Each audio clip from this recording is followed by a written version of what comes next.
the first place. We're like our privacy. We like to be, and we don't like when somebody is sort of invading your privacy right from the start when you don't know the person. I think that's why we come across as rude culture. You see farmers blocking roads, or you see all type of things. And you might think, like, you might never see this in another country, even though they might have reasons to protest as well. But it's just a mindset that, like, I would say society as its whole, they feel like they can change things. In France, in history, you have different period of times where things have changed because of protesting, so that's probably why it's in our DNA or in our mindsets. There is no other country in the world that has more neighbors than we do, because we're literally on every continent. Guyana is in South America. We have an island in the Caribbean. We're neighbors with almost everything. And by the way, the tricky question that everybody asks every time is what country has the most time zones? And people usually say Russia or the United States, but it's actually France that has one more, of 12 different time zones. So welcome to World to the Max. I'm your host, Maxime. And just a reminder, the podcast idea is to share different cultures about the world, different size, different countries. And today I'm with special friends, Jules or Jules in French. And we're both French. So how are you? Good. How are you, Maxime? Very good. Very good. Very good. Just a little background about how we've met. Well, same as most of the time, we've met in university playing football together. We were a neighbor for, I think, a year and a half. Yeah, for a year, the whole 2021. Exactly. Well, we've stayed in touch. He's one of the only guy that I really stayed in touch with. So it's always a pleasure to talk to you, my guy. And you were the first ever. We actually met in France before I went to my first ever flight to the United States. What with you? And so you were technically the very first person I met in my entire university or United States jersey, I should say. Yeah, exactly. I guess I was your mentor. So actually, you're from the Paris area, and I'm from more of a countryside, which is called Auxerre, but it's more the countryside, and you're from more of a city area. Mm-hmm. So that's going to be interesting to talk about. And today, well, currently you're living in New York City, so also one of the best cities in the world. So we'll talk about that too, the difference between Paris and New York, etc. Talking more about France, I'm sure there are some people that don't know where France is, but give me an idea of where France is, the population, etc. So France is in Europe. It's in the western side of Europe, north of Spain and west of Germany. We touch a bunch of different countries, but yeah, that's where we're located, Western Europe. Right. And you're from the Paris area. So in terms of population, how much is it, like, in terms of number of population, but also the percentage of the French population? Well, Paris, I believe, has 10 million people. If you count, I think it's 2 million inside Paris and 8 million in the suburbs. So total is 10 million people, which is pretty much a seventh of the country. I think there is a little less than a seventh. There's 76 or 77 million people in France today, counting the states we have that are also overseas everywhere in the world, and Paris is 10. So yeah, very good part of the total population of France. Yeah, exactly. I mean, the Paris area is such a condensed population. It's a different world, I would say, living in Paris, living in the countryside of France. So talk to me about the experience, the Paris experience in a way. How is it like? Well, I didn't grow up right in the middle of Paris. I grew up just a little bit outside next to Versailles, for the people that know the Palace of Versailles. So I got to experience the suburbs life as well as also the city. Well, Paris is Paris. It's one of the biggest cities in the world, one of the nicest cities in the world. There's always something to do. I went to school there. It's very international, very similar to New York City on that point. There's people from all over the world. That's where, you have the most jobs still today in France. So a lot of people within France move to Paris after school or even for university to find jobs. So culturally, it's probably the most influenced city in the world. So it's a beautiful city. It's busy, maybe not as busy as New York City, or at least not as busy as Manhattan, but it's a very busy city. Yeah. I mean, compared to New York City, I don't think there are a lot of cities that can compare to this. But yeah, Paris is definitely the best option financially if you want to work, find a job.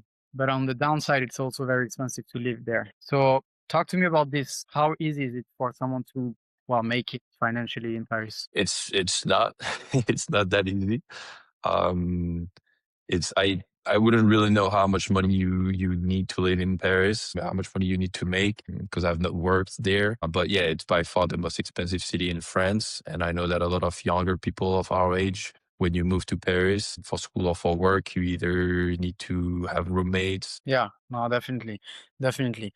Living in the countryside of France, I can say that nothing compares to prices in Paris, whether it's food, whether it's apartments. The thing also about living in Paris, it's not only paying for the apartment, it's finding an apartment, which is becoming very difficult, at least for someone that doesn't live there. Yeah, definitely. I mean, I would say salaries are higher in Paris, definitely, but it's also comes with the prices of everything in the city. So that's why it's 8 million people living outside of Paris, and not many people can afford to live in the city. Yeah, yeah. A lot of people live in Paris for a while and then they move to the countryside because they maybe made enough money to buy a house outside or maybe have more of a stable life outside. Is that something you're familiar with or something you ever wanted to do when you were living in Paris? Moving within France, not so much. I think the fact that we met in the United States shows that we've moved, but a lot further than within France. I think a lot of French young people want to move abroad at some point. Maybe not for as long as we did, but it's something in France that the younger generation likes to do, going to study abroad, moving to another country. As I was telling you before we started the podcast, I have a lot of French who grew up between Paris and Versailles like me, who now work in Spain or in the Netherlands. So a lot of young French people do that to try to find more opportunities elsewhere. It's also pretty hard to find jobs in Paris today, hard to find jobs that, as we were saying, give you a financial lifestyle that's enough to sustain and do whatever you want in Paris. So a lot of people move abroad. But personally, yeah, I mean, from a young age, I never thought about it. But then when it got closer to 18, 20 years old, I thought that moving elsewhere would be definitely a good opportunity for me. And when you live 20 years in Paris, but I think that's anywhere, when you live 20 years at the same place, when you're where you grew up, you want to experience something different. And that's also something that pushed me to move abroad. Yeah, yeah. I mean, yeah. No, I agree. I agree. I think, well, I mean, everybody wants to experience something different. So I don't think it has to do with Paris, but okay. Let's talk a bit more about what France has to offer. So, what do you think? What are some things that France can offer its population? Or what is France known for? Well, there's a few things that France is very well known for that people like to remind us, especially when you live in the United States. Obviously, Paris is something. It's probably the most. I mean, it is the most visited city in the world. Everything about bakeries, especially the croissant and the baguette. This is the thing that I hear pretty much about every single day when I living in New York. Fashion, France is really big in luxury. That's where we're the world leaders in luxury and wine too, and spirituous in general, but especially wine and champagne. These are probably the four main things that France is known for. We're also known for complaining. That's more about the people than the country itself, which is usually seen as a bad thing by other cultures that we're knowing and we like to complain. I think in France, it's more a sign that you know, public life matters in France and people like to debate and people like Mm. to make other people know what they think and what they want. So that's, I think, also something we're very known for. Yeah, I mean, you've touched on almost everything. Food in general is big in France. So food, bakery, croissant, but also like eating with your family. I don't know. I don't know. In other countries, it's still the case, but I think in France, we really put eating with the friends or family as like the center of your everyday life. So talk to me about this, the difference between the United States or even New York, between this and Paris or France in general. Well, I think the everyday life is something that's very important in our culture. So you mentioned eating as a family. I know when I growing up, my family and I would always have dinner together. Lunch, obviously not, because it's impossible, but every single dinner, which sometimes when you're young, you think it's a little annoying that you have to eat with your parents all the time. But to us, growing up, we think it's normal. And then when you move abroad, you understand that it's not normal for everybody, at least. But the everyday life in general, not just eating, but the bakeries, the cafes, going to the market, the family time it's all these little things that we do and we spend time doing during the everyday life is I think represents the French culture very well. So yeah, I think we pay more attention to the little daily life things, and we spend more time and we appreciate spending more time on this as in other countries. And New York City is a good example of this, that these little everyday things are maybe not as important or seen as sometimes a waste of time. Um, but for us, it is very important. Sitting on the terrace at a cafe or going grocery shopping, but at an actual market with fresh products. These are things that my mom and my dad would do every single Saturday or Sunday to buy food for the whole week. I think that's very big, and that's everywhere in France. I don't think that's just either Paris or the countryside. I think it's in the whole country. Yeah, no, definitely, definitely. I mean, Paris is probably just a little bit less because it's so busy in Paris. Like you spend an hour maybe every day in transport, or you have traffic. Okay, it's different. Life is a little bit faster. But I mean, I agree. Like, I don't think there is a single day where I've eaten outside when I was a teenager. The only time I would have is maybe when I eat with some friends for lunch on a Saturday or after a soccer match. Or but like your life is pretty much your school, and then after you see your family the whole time. It's really big on sharing time together. I think I don't know, maybe it always depends on the family as well. But working isn't as important as in the United States. It's very different. I feel like in the United States, probably more important to work on your career. So yes, but I think French people are seen as being lazy often. At least I've heard it a lot in the United States. I know that the British also think like that, and the Swiss also think like, and the German also think like that about us. I don't think the French people are lazy on itself, because French people do work and French people work hard. I just think that we're seen as lazy because we're the country that has the most paid holiday, the most, sick days, the most bank holidays, and all these things that get us more days off over the year. For people that don't know, in France, you have 5 weeks. So 25 days a year of paid time leave.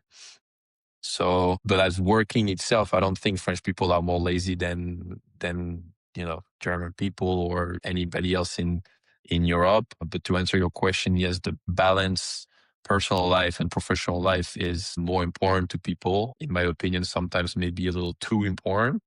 As for again, for people that don't know, we work. I mean, in France, it's 35 hours a week, the legal time to work. So compared to the US, which is usually 40. So yeah, we have more vacations. It's a little bit more balanced, but I don't think that really makes the French people lazier at work. Just have a little bit more daytime leave. Yeah. Yeah, no, definitely, definitely. I mean, that's exactly the reason why other countries call us lazy, because we work less in terms of hours in a week. We have more days off. I mean, it makes sense that the stereotypes exist. But as I say, people are not lazy at all. I guess it's a myth. It's not a thing. What people can see as laziness is the way we have protests. We protest about anything. Like, we don't want anything that goes against the employees. You will see people in the streets protesting. How big is that in France? Tell me about this. I don't even know if we really need to describe it. It goes around the world every other 3 months. The world hears about the French people protesting about something. As I was saying earlier, I think it shows about the fact that the public life matters a lot in France, and that labor has been protected in France first compared to many other countries in the world. And we've led social protections and labor protections early on for many, many decades, and that many other countries across Europe and then across the world um, followed on that after. It is true that sometimes it is a little too much. I think it slows the country down too much and makes us look lazy, as you said, across the globe. But that's the French culture. We've been really, really big on social coverage, social help, and workers in general. And so now we're used to it. A lot of people have fought really hard for that in the past, in the 60s and the 70s. And so it became things that everybody can enjoy, the 30 hour of the week, the 5 week holiday per year, and many other advantages that we have in France. And so when somebody in the politics tries to turn over one of these rules or tries to slow down one of them, all of a sudden you have thousands of people in the street, very often for very good reasons, arguably sometimes for the wrong reasons. But yeah, it's part of our culture. Yeah, no, I like what you said because I had images in my mind where you see farmers blocking roads or you see all type of things. And you might think like you might never see this in another country, even though they might have reasons to protest as well. But it's just a mindset that like I would say society as its whole, they feel like they can change things. Whereas maybe in other countries they think, okay, we don't control this, it's politics. Whereas in France, it's, I mean, yeah, in history, you have different period of times where things have changed because of Yeah. protesting or so that's probably why it's in our DNA or in our mindsets. Yeah, we believe that's how we change things, and that's how we've changed things. I mean, you and I, obviously, but the people that protested, especially there's a time in 1968 that everybody knows about, where by protesting, the French people have changed a lot of things in the society that weren't right. So yeah, that's how we think, and Yeah, that's how we. yeah, definitely. I want to go back to what you were saying before about debating or always disagreeing with each other in a way. And I don't know, I realized recently that it was something that is not really well seen by strangers or foreigners. The way like we just like to disagree. Sometimes we don't really need to. It's just part of I don't know a conversation, a normal conversation. So talk to me about this. Well, I mean, France has been one of the pioneers in freedom of speech. So being able to say whatever you want to say has always been very important. I think you see it in also how broad the political life is in France. For American people, there is mainly 2 political parties. In France, I don't even know how many they are officially, but that are known and, that have an impact on the daily life. You have 6, 7, 8, that some of them, you present 2 or 3 of them to somebody that's not from France, they will tell you that they're on the same side. They should be together. But in France, no, because on the little details, they disagree. But to them, it's not details. It's very important. So they're not in the same team. Um, so yeah, we just like to argue. We like to not arguing in a bad way, but we like to debate. We like to bring social or political subjects on the table, and everybody likes to have his own opinion and say how France should be, and often also why France should show the world how to do better. We kind of have that tendency of wanting the world to show to know that we know better than everybody else, and that's how things should be. Yeah. I mean, yeah, you've explained it pretty fairly. So, well, in a way, this sometimes implies that we're seen as rude. I've heard that a lot too. French people being rude. I would say like every other country would say that French people are rude. Why do you think that is? Well, it reminds me of what Vince was saying in your podcast about the Netherlands. They're worse than us at the small talk, but French people are also not really used to the small talk. We think that when somebody that you don't know comes to you with a big smile and a lot of energy is seen as fake. And that's why a lot of French people also think that American people are fake, because the American people are maybe a little bit more welcoming in the first place. They smile, they have energy, they talk, and they love the small talk, which I personally think is a good thing. But for many French people, it's seen as a waste of time. We don't like to talk to people that aren't, we're not feeling close to, or at least not in that way when we don't know the person yet. So it takes a little bit more time to get into a French person's life. You need to get to know the person. And so people can appear, it's obviously a generalization, not everybody's like that in France, but it can appear a little rude, a little cold, a little closed at the beginning. But I think it changes over time. When you get to know somebody, it changes.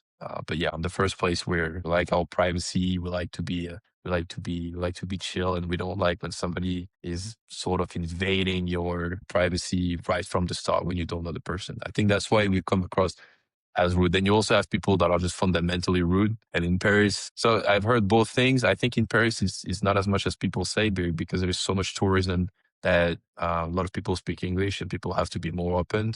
I think if you go more into the countryside where people aren't used as much as Paris to see foreign people that don't speak English or tourists in general, you may get, you know, people might be a little bit more rude there because they don't want too many people to be where they're from to just you know I think it's a lot about privacy and being within the inner circle of French people. It's a little complicated sometimes, but once you get to know French people, it changes.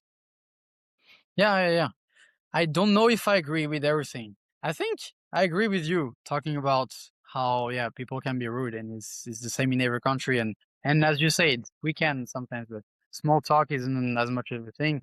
But it's not like we're not the worst in this, definitely not. But as I was saying, yes, so I don't think, in my opinion, what I hear a lot from tourists is, well, tourists, they don't go to the countryside of France, rarely. They have an opinion of Paris or the big cities, Nice or the main attractions of France. So they sometimes have, I don't know, the only contact they have with French people is what, a waiter or someone at the airport or service people. And I have to admit, service people, it's not like they're not here to please you. If you don't behave the way they want, then you're a problem and they will let you know you're a problem. So it's like it's a mix of honesty and like Paris is also not, in my opinion, not the nicest place. People are not the nicest in Paris. Obviously, it's probably like New York City. People are not the nicest because they're more individuals. They worry about themselves a little more. What do you think? That's my point. Well, yeah, the people that live in Paris is a lot different than people that live in the countryside. I think it's important to remind that Paris is not France, that France is very regional, that we have very different cultures depending on where you're from in France. Even though it's a very small country, I think it's hard for people from bigger country to understand that even within a small country regarding to the size of the world like France, you can have regions that are very close to each other that have very, very different cultures. So you have accents, obviously, but you also have regions that have their own dialect that they speak more or less sometimes. And so the food is very different. I'm always asked what is the most famous French specialty, but I've never really been able to answer that question because I mean, you can say the bœuf bourguignon if you want, but that's not really what somebody from the Southwest would say. Everything is so different depending on the regions that Paris does not represent France whatsoever. And you can really have a different experience depending on which region you go to, which I think is what makes France incredible, but that is hard to the Southeast, obviously to the French Riviera for people that have some money. For the people that are looking for more culture, they go to the wine regions and things like this. But I think it's not known in the world that the countryside has so much more to offer than Paris. In Paris, and as you said, with service people that are there just to handle tourists, does not represent whatsoever who the French people are and the kind of people you could meet if you were going to the Pays Basque in the southwest or to the far east in Strasbourg or at the north in Lille, where all the people are very different and everybody has their good and bad sides, but they have good sides that are very different. And I think that make the French people as a group, as a country, very diverse. And that's not even talking about the regions we have overseas in South America, in the Pacific, in the Indian Ocean that are even different, even more different in terms of culture. So no, I think you're right. Paris is it's one of the biggest cities in the world. So you kind of get what you get when you go to one of the biggest cities in the world, pretty comparable to New York, but it doesn't speak for France as a whole. Yeah, that's a good point. That's a good point. Happily, being someone from outside Paris, we kind of have this mindset of like being against Paris. I don't know if it's the same in every country, like the way people complain about big cities, but if you're from, I don't know, the countryside, you kind of like, ah, no, this is Paris. We don't like them. We don't like people from Paris. They are like, this like different mindsets. But yeah, I agree. I agree with you. It's the beauty of France. A lot of country would say the same. Doing this made me hear people saying the same thing over and over, like we're all different in each region, etc. I think France is really the definition of this, to be honest. But in terms of like culture, food, like it's really, really different. Like you will get to see the differences in each part of France. Definitely. Going back to what you were saying about Paris versus France in a way, let's say you're a tourist. Well, you usually only get to see Paris or Nice or those big regions, but what would you recommend people to do outside of Paris and Nice? Well, this is a tough question because if you give one or two regions, the other regions are not gonna be happy and they're gonna be able to explain you why they're better than the regions you name. But yeah, if we don't count Paris and that whole French Riviera thing and maybe also even excluding the Alps, because I think the Alps are famous enough that people fly from all over the world to go ski there. I think the Basque Country, the southwest, where you have Biarritz and these cities. I think it's amazing. I mean, you eat amazing food. The weather is probably better than cities like Paris that are more north, but it's just beautiful landscapes, great people. They also have this language. I don't know. I mean, Basque, I guess. I don't know how do you call that in English. So I think that's what I would. It's very famous in France for French people, but for people that wouldn't really know where to go, that's definitely one to go to. I think Strasbourg. These are very different kinds of tourism because Basque Country is more chill vacation. Strasbourg is more of it's more to visit an actual city. But it's an amazingly beautiful city. You have Brittany and Normandy at the west. Normandy is very famous abroad for World War II. Brittany maybe not as much. But yeah, if I had to pick three, I would probably pick the Basque Country in the southwest, around Strasbourg and Brittany, Okay. Okay. and Okay. maybe Well, maybe Auxerre to go see Maxime. But I don't know if that's far enough well, from Paris to. well, I mean, no, I mean, that makes sense. I understand. The biggest attraction in my region is probably the wine and the food. So people go there for wine. Like it's the most people we get is probably Dutch people, English people, like European people that want to discover like the deep France, like the country. But no, that's a fair point.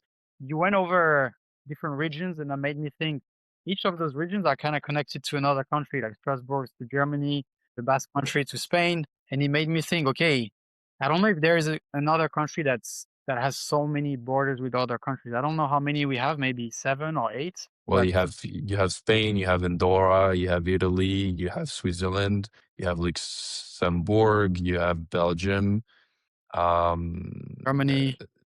Germany. I miss Germany. So that's seven. If you're talking about metropolitan France, so the France that's in Western Europe, but people also rarely know that the territories we have abroad are not technically territories like Puerto Rico is to the United States. It's their actual regions.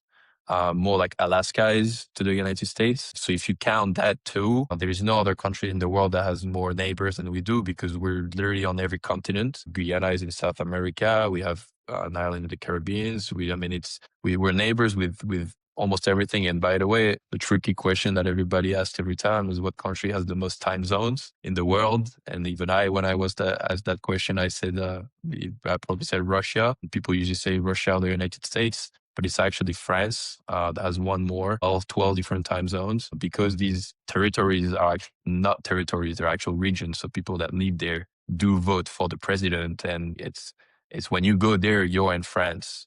So you're crossing the European Union border when you go to Martinique or when you go to Guadeloupe. It's not just like a country or territory we control, but that has no saying over the government. It's a proper part of the country. It's just on the other side of the planet. Yeah, very true. Very true.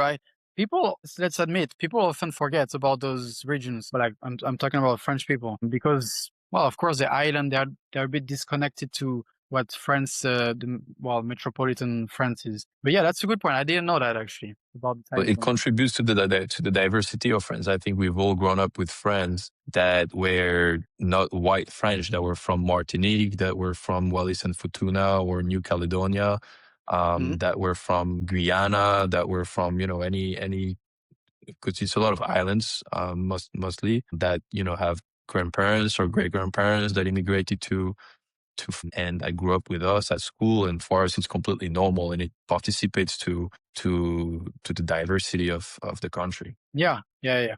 I mean, That's also one thing about diversity that we have in France. I don't know if there is a more diverse country in terms of, first, as we mentioned before, regions, different cultures, but also about populations. I don't know. In France, probably because of history with colonization and different parts of Africa, but you really get to see all types of people. It's really normal in society. Talk to me, especially in Paris. So talk to me about this. Well, for me, it's even more obvious because I played soccer. And when you play soccer and football, maybe I don't know how many American people watch your podcast. Maybe there's more Europeans. But when I played that and playing soccer in France, and you've definitely seen it playing for Auxerre as well, you have people from every single layer of the society. And so you have a lot of people that are from immigration. And so when you're when you grow up playing with teammates, you don't really think like, oh, that person's parents or grandparents came from Northern Africa or Sub-Saharan Africa.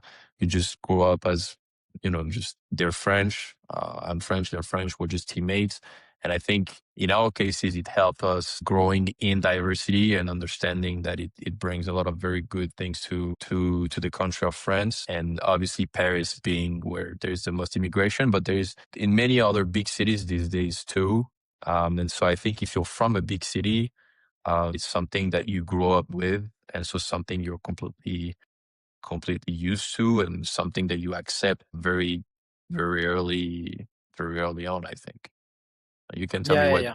you can tell me if it's different being from a much smaller town that's 2, 3 hours away from Paris. I mean, yeah, that's the point I was gonna make. Paris is like complete diversity. I would say countryside is more. I would say, as you said before, like they're a bit more resistant to changes. Like if they're used to more of a traditional France with like, I mean, that's a fact. Population did change a lot over the last 30, 40 years, 20 years, because it's becoming very easy for someone to migrate to another country. So, I mean, they're a bit more resistant to it, definitely. Well, we talked already about dialects or different languages, but I don't know if we've spoken about the French language, which is, hey, let's be honest, one of the most beautiful in the world. It's not easy to learn. Going outside of France made me realize that people actually respect the language itself. We were speaking about this before, but it's the fourth language spoken in the world. So it's an important language in the world. Well, it has always been, I think, the most spoken language in the world a long, long time ago. Obviously, since Spanish, Mandarin, and English are more spoken today than French, but it is still a very, very important language because you have a lot of French people that speak it all over the world, as I was saying, since we have these regions that are not in Europe, but also in countries that we used to have ties with. No later than the past Saturday night, I met people from Lebanon in New York City. And as many people say in Lebanon, they also learn French. So the two people I met from Lebanon spoke perfect French, and you can hear an accent, but they use the same slang and that I use in Paris, which is very interesting.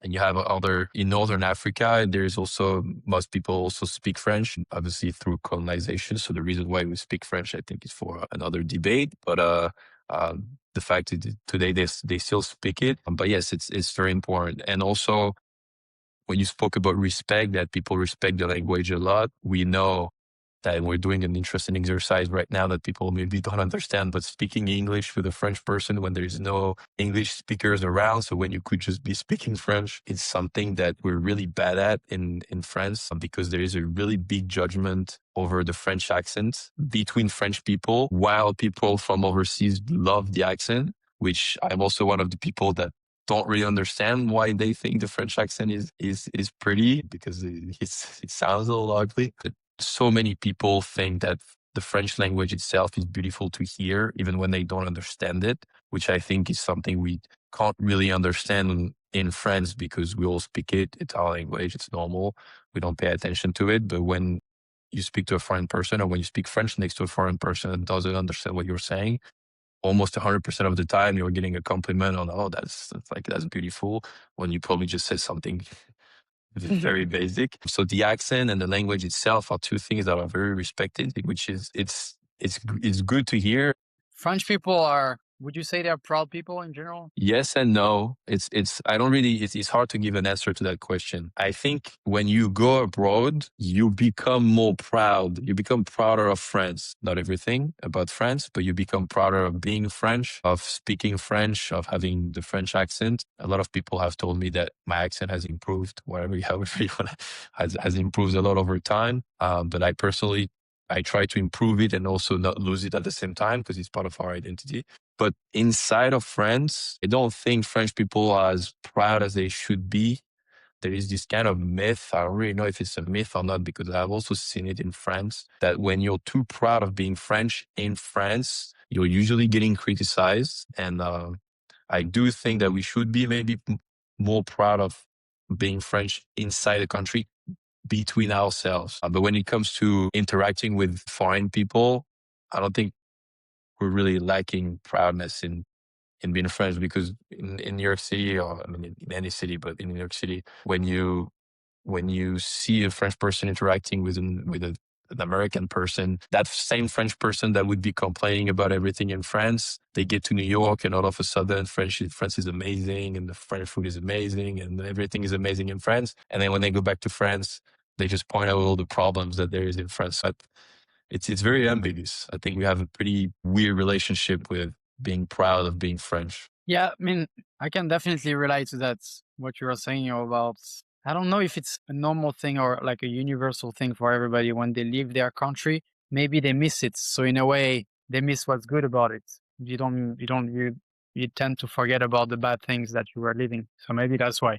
And I mean, that's a fair point. I would say French people are proud, especially when they go abroad, because it's like they're selling their life in a way, their identity. So on this, I agree with you definitely. I mean, for example, it's a stupid example, but when you live in Paris, you're not proud of Paris. Or some people, I'm sure, are could go against me, but most people forget to be proud of Paris because when you drive past the Eiffel Tower 2 times a day on the way to work and on the way back from work, the Eiffel Tower is there. Everybody sees it all the time.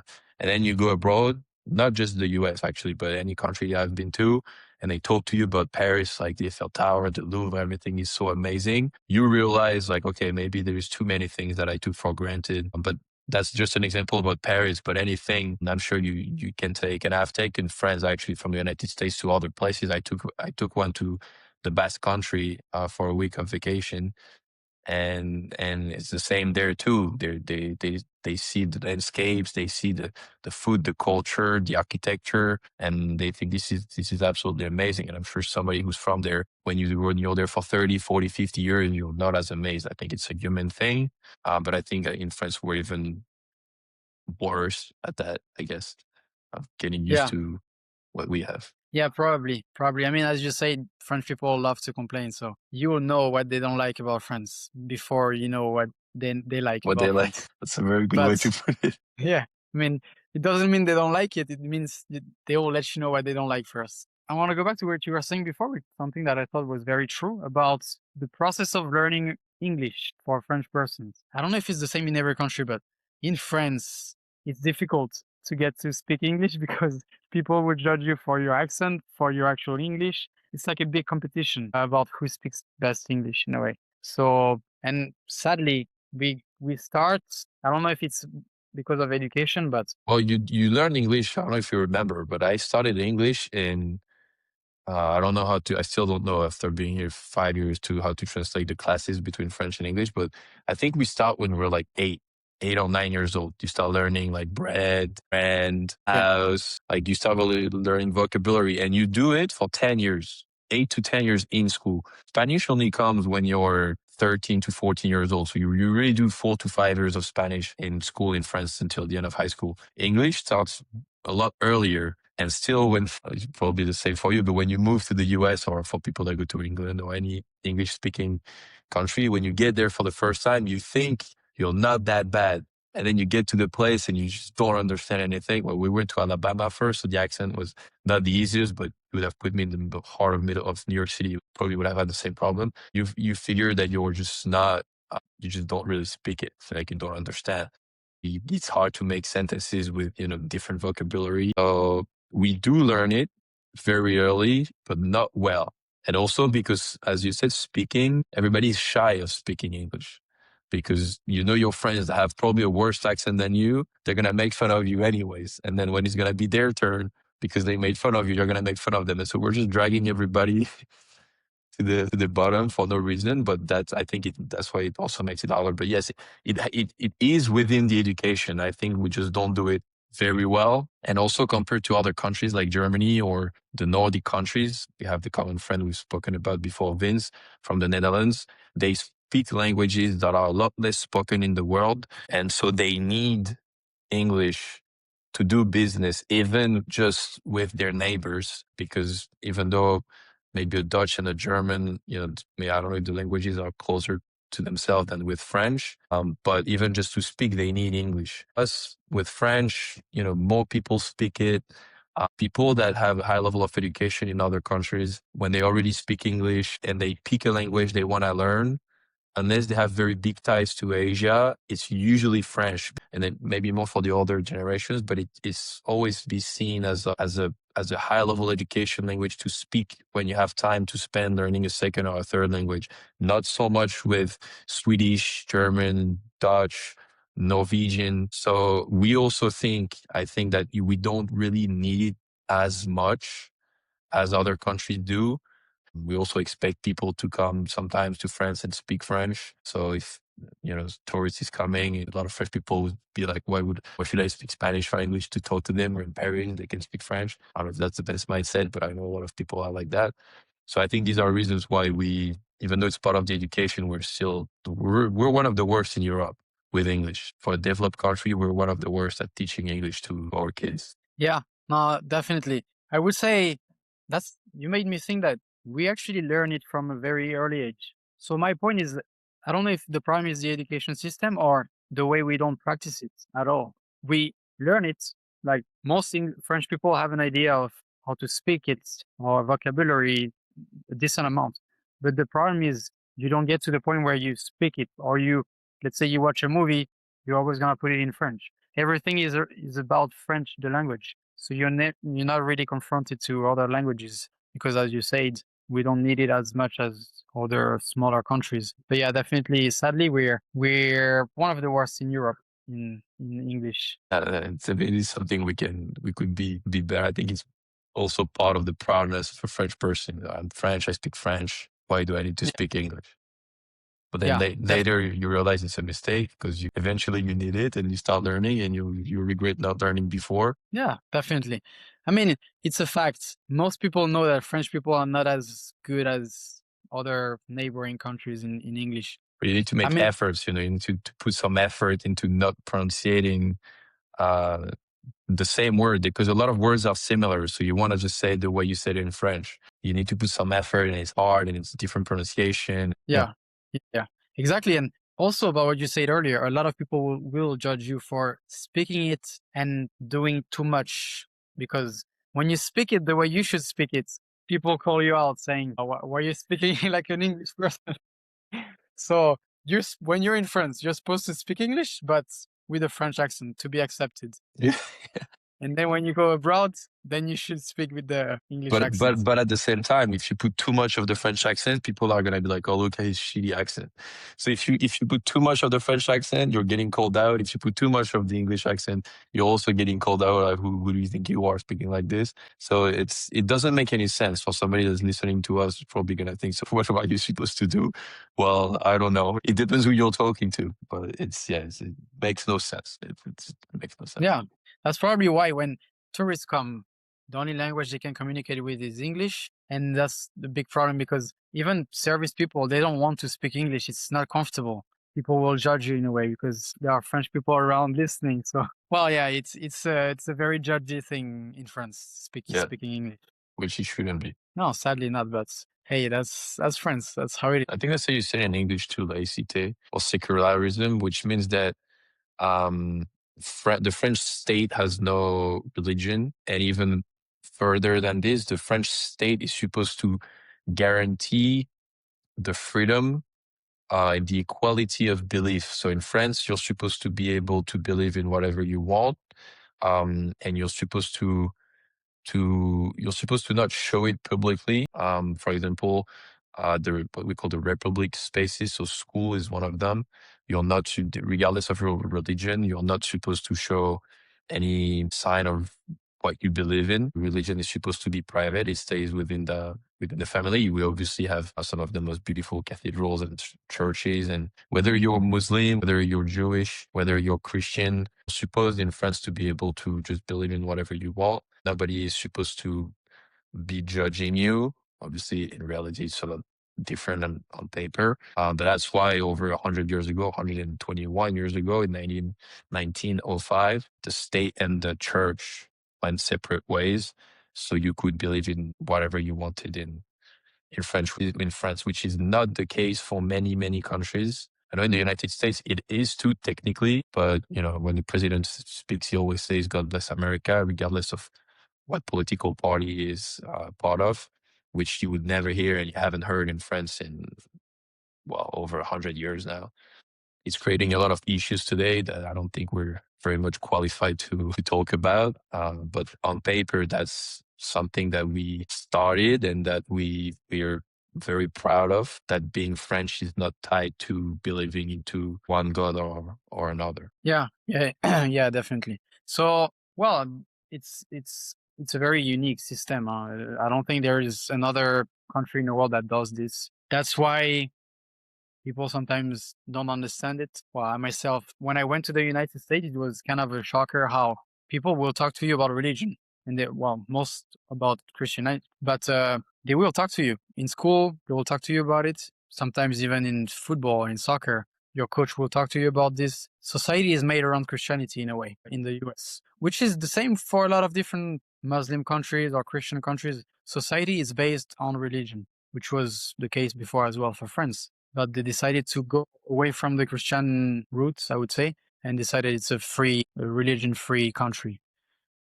Anybody can believe, but they're not supposed to convince other people.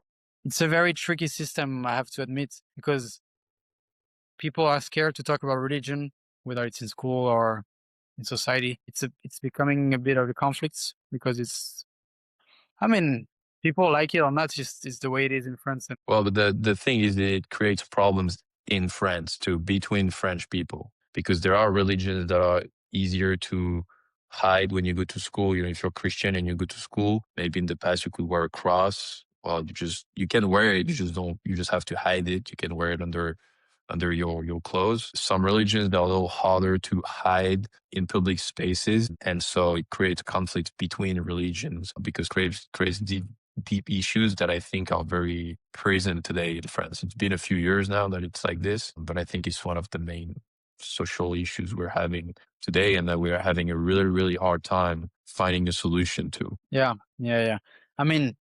I would say religion is a taboo. Speaking French, it's a thing that people are scared to discuss, or which in my opinion it shouldn't be. But I don't know if it has to do with the system or it has to do with people in general. But yeah, that's the biggest social issue we have. Yeah, definitely. So one thing that we haven't talked about so much, and we should have, is sports, because that's also how we've met, mostly about football, but that's how we've met. One question that French people often ask themselves is French a country of sports, saying like, what do you think? In what way? Or it's another question where it's hard to say yes or no. I think yes, because we're exceptionally good at many, many different sports, whether it's obviously football, rugby, tennis to a certain extent. Not as good as we used to be, but tennis, swimming, skiing, a lot of different winter sports in general, cycling, many sports that have nothing to deal with each other. When you have the Olympic Games or the World Cup or something, it's extremely rare in a sport to not have France represented somewhere. Even at sports that we're pretty bad at, like ice hockey, we still have a team. We are at the competitions. We don't win, but we're still there. Other countries don't have that with more regular sports. For example, Germany or Spain, they're not at the Rugby World Cup, for example. So I think France is exceptional in that sense because in every sport, we have at least one athlete or team that is one of the best, if not the best. And we've won many, many, many different gold medals at the Olympics or world competitions or European competitions in collective and individual sports. However, when it comes to supporting or to attending sports, obviously sports are huge in France. If you go to a rugby game, the atmosphere is amazing. If you go to a soccer game, for most teams, the atmosphere is amazing, but it's not as deep as other countries. If we talk about soccer, you go to the second or the third division in Germany, not even talking about England. People, like, the stadiums are still, they're bigger than in France. They're full. People go with their families. It's a big moment on Saturday or Sunday. For France, it's limited to the first division, a little bit of the second division, but not as much. There are, even though the level is still as good, but how people engage into bringing a family and making it a family even on the weekends, maybe not as much. And also the school system we have does not help. The reason why we met in the United States is because we were these kind of people that were good enough at their sport to go to the US, but not enough to be professional in Europe.